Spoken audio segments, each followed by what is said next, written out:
Hello, நிறைய பேருக்கு இந்த கோட்ஸ் புரியலன்னு நினைக்கிறேன். So I am going to explain this. என்னென்னா, ஒரு ஆள் அவங்க விரும்புகிற ஒரு பொண்ணுகிட்ட சொன்னாங்க, நீ எனக்காண்டி ஜஸ்ட் ஒரு வருஷம் வெயிட் பண்ணுன்னு சொல்கிறாங்க. அந்த பொண்ணு ஒரு வருஷம் வெயிட் பண்ணுற, அந்த ஒரு வருஷம் 5 வருஷம் ஆகுது.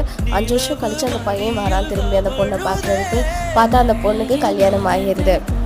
அந்த பையன் சிரிச்சுக்கிட்டே சொல்கிறான், you kept the promise, you just forgot who made it.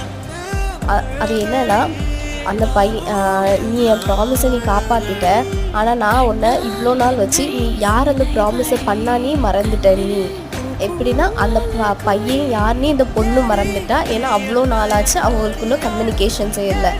So ஒருத்தங்களை நம்ம இவ்வளோ நாள் வெயிட் பண்ண வச்சு ஒரு கம்யூனிகேஷனே இல்லாததுனால யாருக்காக நம்ம வெயிட் பண்ணுறோன்னே மறந்து போய் அந்த பொண்ணை மேரேஜ் பண்ணிகிட்டே போயிட்டா.